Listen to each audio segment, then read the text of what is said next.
Contact Entreprise vous présente Libreco.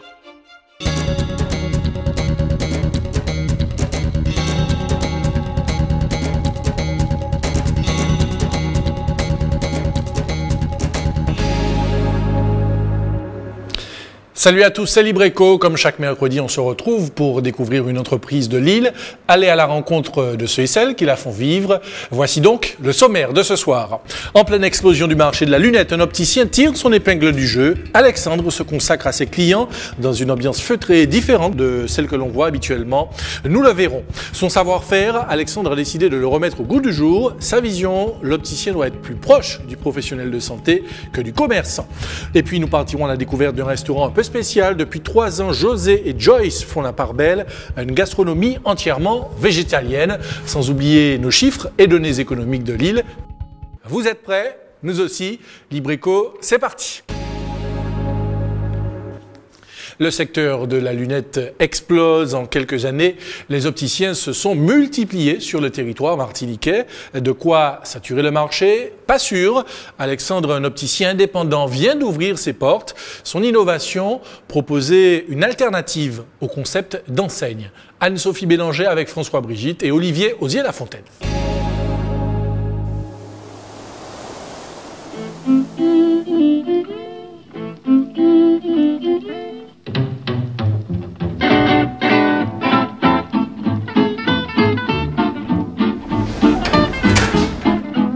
Bonjour madame. Bonjour monsieur.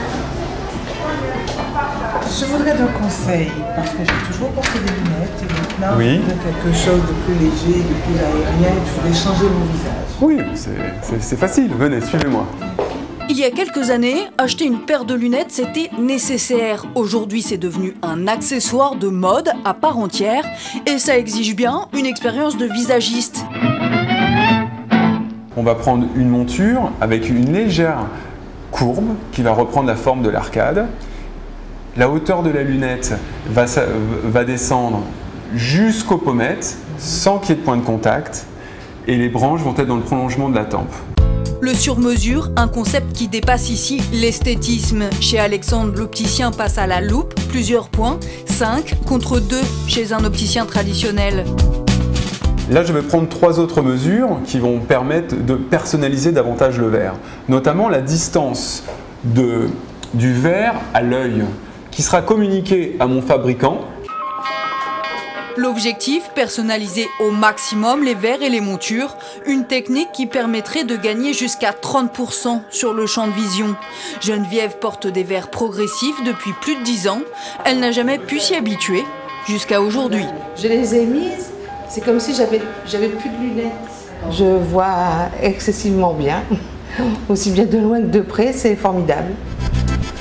Alexandre, une enseigne qui vient d'ouvrir. Pour son décor, son gérant a opté pour ce salon feutré, plus proche du magasin de l'artisan que de celui d'une enseigne franchisée. Et pour le réaliser, quoi de mieux que de faire appel à des artisans locaux. Nous avons choisi des matériaux qui sont quand même des matériaux assez nobles, donc le fer forgé, différents luminaires. Nous avons pris aussi du bois local. Et nous avons fait appel à des artisans locaux.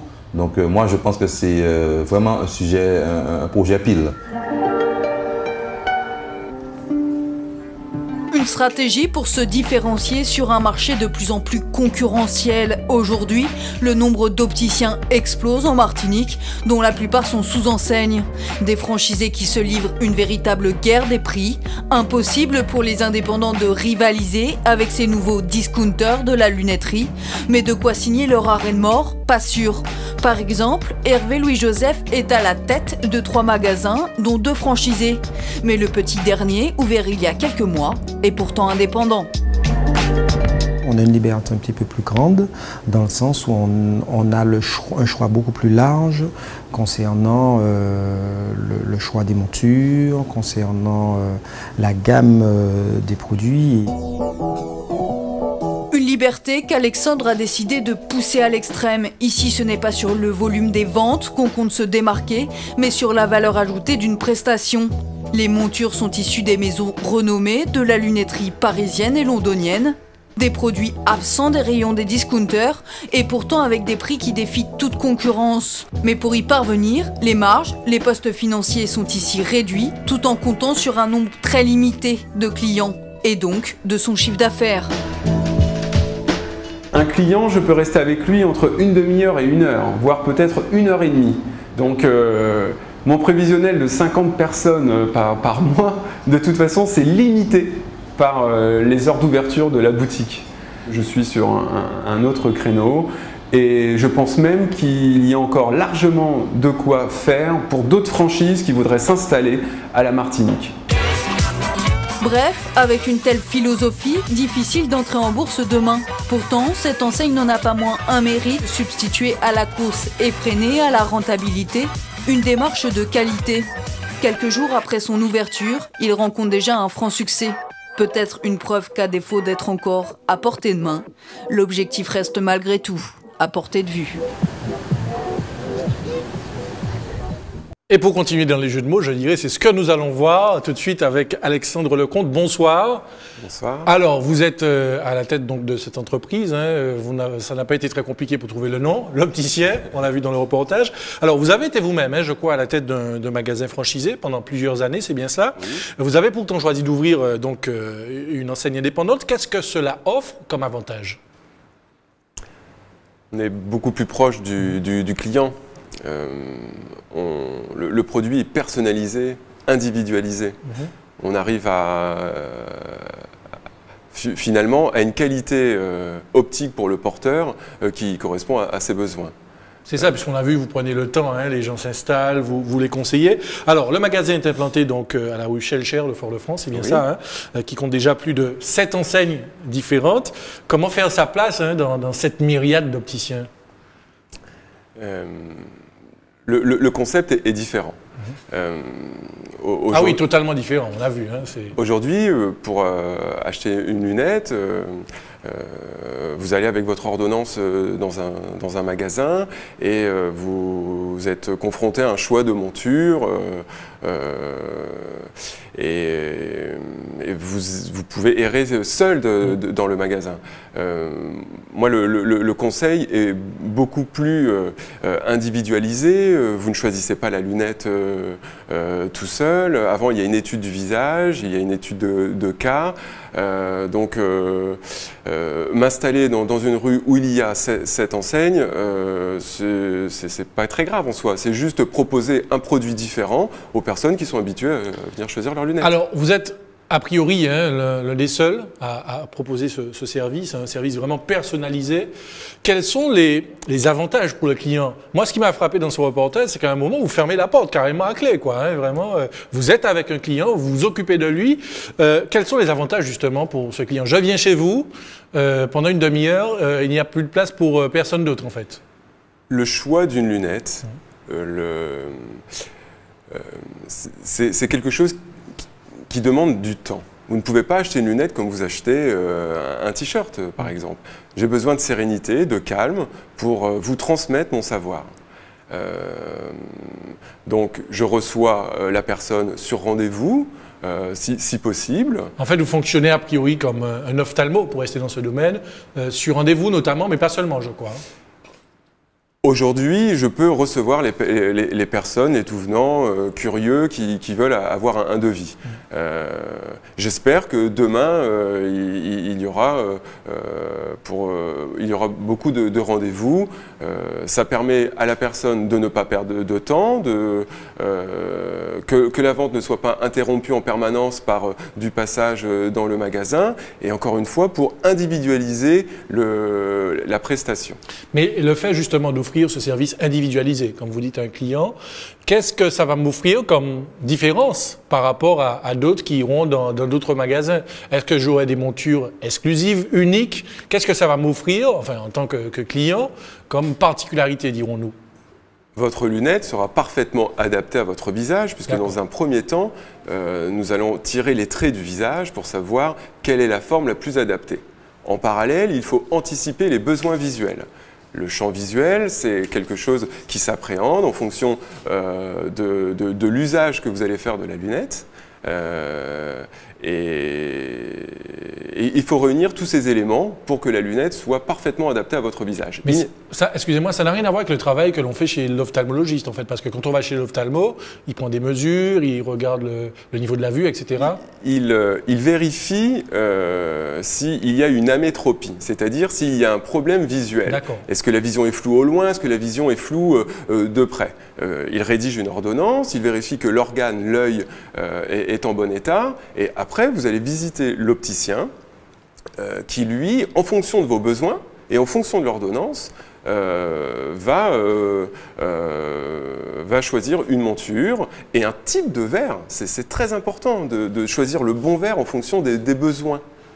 Parce que s'il y a un décalage, la lunette que vous allez recevoir ne va pas correspondre à vos besoins.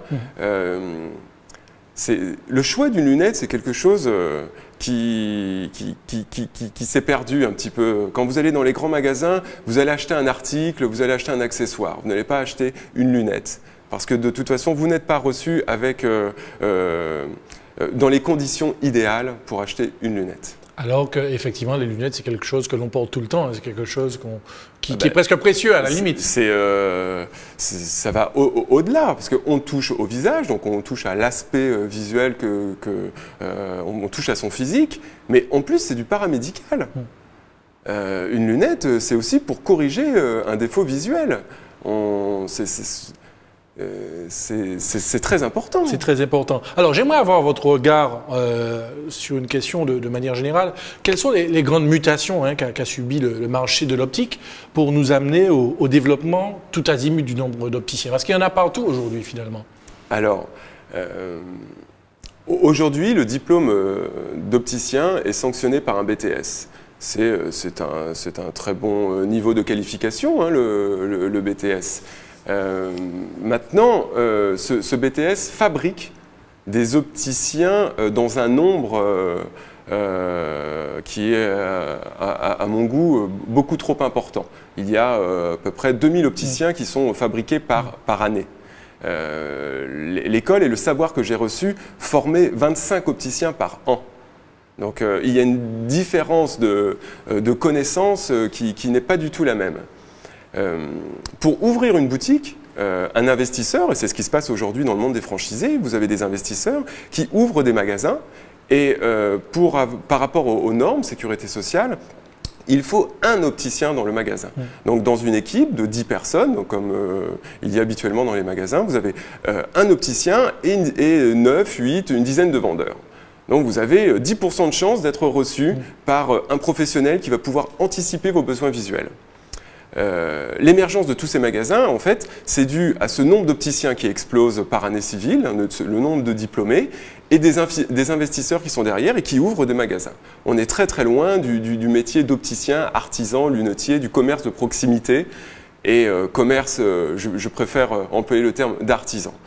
D'accord. Voilà. Alors on précise évidemment qu'il ne s'agit pas d'une généralité. Il y a quand même de très bons professionnels sur la place au niveau de l'optique, Oui, évidemment. Oui. De très bons ophtalmologistes et il y a des opticiens qui, malheureusement, dans le système de franchise, se retrouvent à cloisonner dans des problèmes administratifs et donc de plus en plus loin de leurs clients. D'accord, mais ils ne sont pas tous comme ça, évidemment. Non. Alors, si les magasins proposant des lunettes sont de plus en plus nombreux, les opticiens, eux, seraient en voie de perdition. Un savoir-faire qu'Alexandre a décidé de remettre au goût du jour. Sa vision, l'opticien doit être plus proche du professionnel de santé que du commerçant. Son magasin est plus à l'image de celui de l'artisan que du supermarché de la lunette. Regardez. La mode, c'est le péché mignon de Marie-Vonne. L'une de ses passions, c'est chiner des vêtements, des accessoires, mais aussi et surtout des lunettes, car c'est un peu pour elle le reflet de son identité. Une femme exceptionnelle se reconnaît à ses lunettes, ses chaussures et son sac à main. Et ça fait partie de moi, ça fait partie de mon feeling, de mon style, de ma manière d'être. Et si Marie-Vonne confie son visage à Alexandre, ce n'est pas un hasard. Car si ces lunettes confèrent une identité, c'est peut-être qu'elles ont une histoire riche, façonnée par des siècles de tradition, découpées à la main, polies parfois des dizaines de fois, pour les rendre uniques. Cette lunette, si vous voulez que ce soit une exclusivité, elle sera recommandée mais dans une autre couleur. Ça vous évite de croiser une copine ou une amie dans Fort-de-France ou avec la même lunette. Des produits de plus en plus rares, à l'image de l'opticien, un métier qui pour Alexandre serait un peu en voie de disparition. Son savoir-faire, il l'a appris au sein de l'une des grandes maisons de la lunetterie parisienne pendant près de 4 ans. Aujourd'hui, pour être opticien, un simple BTS suffit. Et cette nuance pour lui, ça fait toute la différence dans une profession qui prend une forme de plus en plus commerciale. La lunette est complètement vulgarisée. Vous rentrez dans des grands magasins, il peut y avoir un opticien ou un demi-opticien avec une dizaine de vendeurs. Vous êtes perdu face à des lunettes avec une ordonnance, vous ne savez pas vraiment à quoi ça correspond. Le métier d'opticien, il est perdu. Bonjour. Bonjour madame. Et si Alexandre ferme la porte derrière chacun de ses clients, ce n'est pas pour éviter qu'ils ne partent en courant. C'est simplement une volonté pour redonner au métier d'opticien sa vocation d'antan, d'artisan de proximité, de quartier. Un équipement optique à la vue, ça demande du temps. J'ai décidé moi de me mettre à part, de recevoir les clients dans un contexte assez feutré et vraiment personnalisé pour pouvoir rendre un travail de qualité. Une vision du métier qui fera peut-être la différence sur un marché en trompe-l'œil. Car même si, ou peut-être à cause de cette myriade d'enseignes d'opticiens qui continuent d'ouvrir leurs portes, l'âge d'or du secteur est bel et bien révolu. Mais aussi un engagement, une passion qui auront au moins un mérite, celui de redonner un métier ses lettres de noblesse. Alors, Monsieur Lecomte, vous proposez à vos clients un accueil personnalisé, on l'a dit, mais concrètement, donc ça prend du temps, il y a aussi des coûts de fabrication très élevés. D'où tirer les bénéfices nécessaires à la viabilité de votre projet et puis à partir de quand et jusqu'où l'entreprise est-elle rentable? Dites-nous franchement. Alors, ce n'est pas une entreprise qui cherche à être cotée en bourse, ce n'est pas possible. Hein. C'est...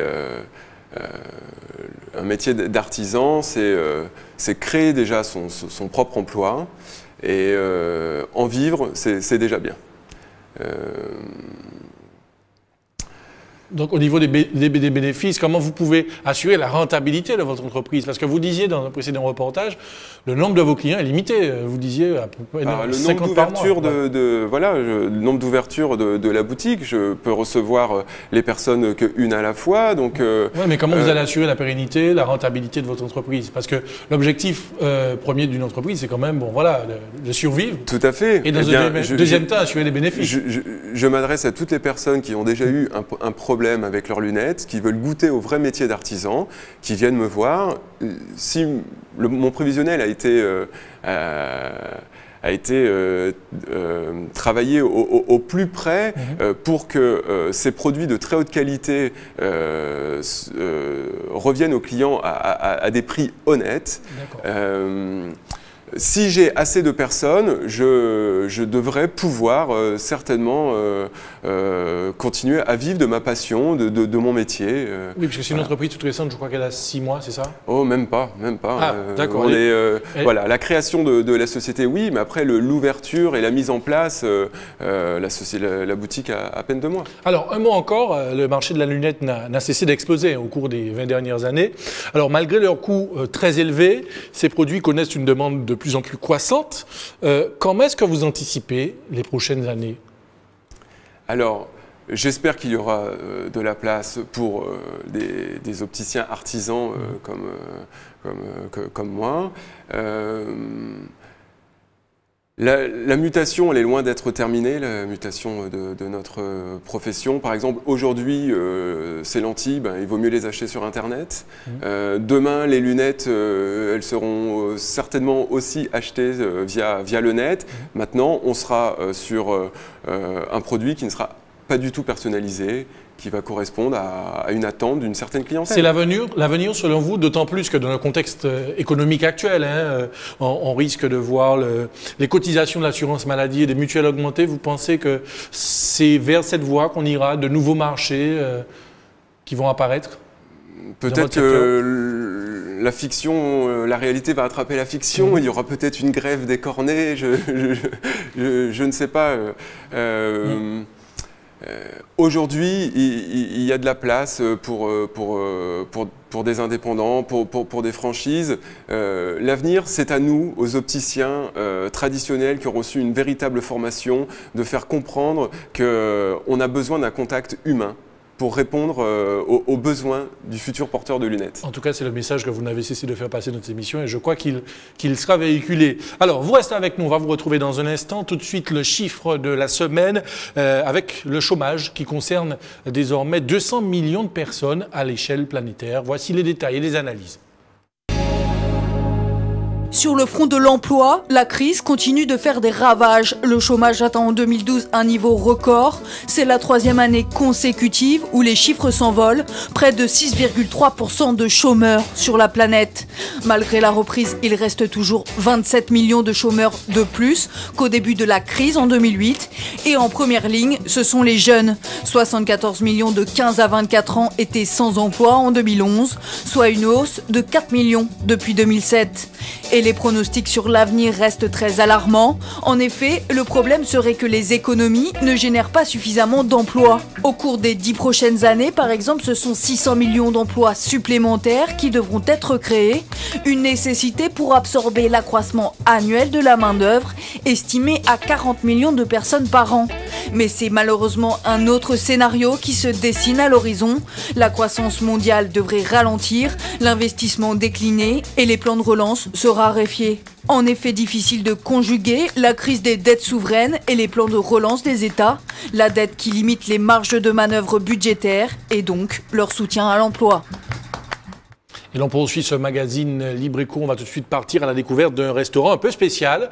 Depuis 3 ans, José et Joyce font la part belle à une gastronomie entièrement végétalienne. Graines germées, plats et desserts sans gluten. Le tout préparé avec des ingrédients bio et diététiques. Immersion avec Peggy Pinel-Ferriol.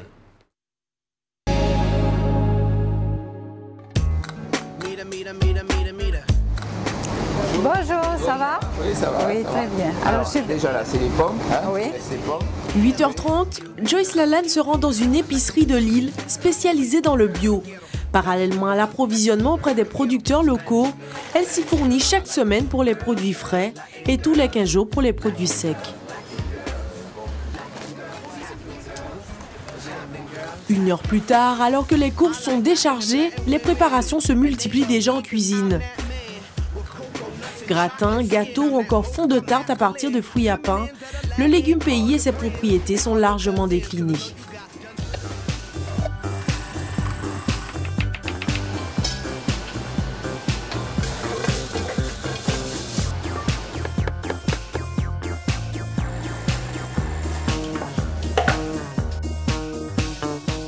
Crudités, graines germées, légumes vapeur, céréales, légumineuses.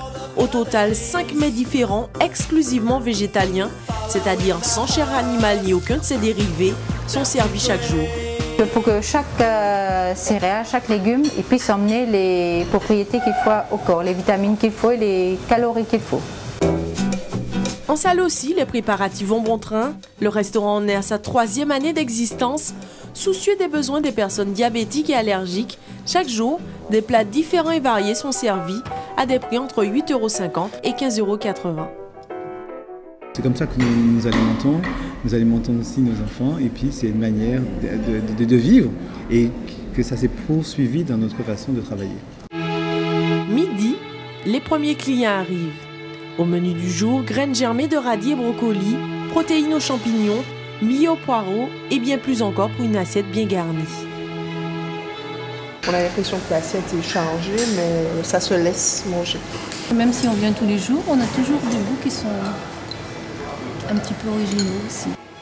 À emporter, les clients semblent également conquis. Quand je viens manger ici, je repars ici légère. Je ne suis pas assommée, parce que je n'ai pas pris un plat où souvent l'alimentation est riche, lourde. Quand on se nourrit correctement, on a beaucoup plus d'énergie, on résiste beaucoup plus et puis on a beaucoup plus, on a une humeur, je dirais, égale. Pour la suite, les restaurateurs souhaitent démocratiser ce mode d'alimentation par le biais d'ateliers découvertes. Donc nous mettons en place tout un programme de formation en cours de cuisine, en cours de nutrition, en termes de bien-être. Sur place ou à emporter, une trentaine de couverts sont servis chaque jour. Et nous sommes de retour pour le mot de la fin avec Alexandre Lecomte. Peut-être pour vous demander comment vous voyez un petit peu l'avenir de votre jeune société et puis des perspectives de développement, s'il y en a. Alors l'avenir de cette société, si les Martiniquais me font confiance, ils recevront une lunette parfaitement adaptée à leur visage avec une qualité optique sans précédent. Et pour les perspectives de développement, pour les perspectives de développement, je ne peux pas me diviser. Donc un second magasin Alexandre, ce n'est pas du tout ce que j'envisage. Là, on rentre dans le cadre des magasins franchisés. La boutique Alexandre restera une entité unique. J'espère pouvoir transmettre mon savoir à un jeune diplômé. Je vous le dirai dans 6 mois. Bon, eh bien, on vous retrouvera un de ces jours. En tout cas, merci d'être venu nous parler de votre entreprise. Bon courage pour la suite. Libreco, c'est quasiment terminé, mais juste avant, comme chaque semaine, l'actu Contact Entreprise. Cette semaine, Contact Entreprise a consacré tous ses efforts à la sensibilisation des acteurs du conflit des stations-service aux énormes difficultés générées par la situation qu'ils ont créée. Sans prendre position sur le fond du conflit, après avoir consulté les autres organisations patronales, le président Emmanuel de Rênal s'exprime. Les entreprises qui ne sont pas concernées par un secteur se retrouvent victimes d'un conflit qui leur est totalement étranger. Et ça, c'est très difficile à vivre. Depuis 3 jours, je reçois des appels toutes les heures de membres de Contact Entreprise qui nous alertent et qui nous témoignent de leurs difficultés. Ça va de l'entreprise de BTP qui ne peut plus travailler sur ses chantiers, faute de carburant. Ça va des entreprises de distribution qui constatent des absentéismes importants dans leurs équipes. Ça concerne également les transports de bus scolaires qui me signalent que certains d'entre eux vont devoir arrêter dès demain l'acheminement des élèves à l'école. Bref, la totalité des secteurs que représente le tissu économique est touchée par ce conflit. L'appel que je lance, c'est que ce conflit se règle dans les termes normaux de la négociation et qu'il n'empiète pas sur le reste de l'activité. Je crois qu'il faut circonscrire cette discussion au strict cadre du conflit sectoriel, mais faire en sorte de ne pas laisser déborder les conséquences sur le reste de l'économie. On n'a pas les moyens aujourd'hui de subir des conséquences dont on n'est pas responsable. Nous sommes trop fragiles aujourd'hui pour pouvoir subir de telles conséquences et on ne s'en sortira pas si on laisse ces conséquences toucher toutes les entreprises de Martinique. Ce n'est pas possible. Voilà, en espérant que vous avez pris bonne note, Libreco est maintenant terminé. On se retrouve la semaine prochaine, même heure, même antenne. En attendant, passez une excellente soirée. À très bientôt.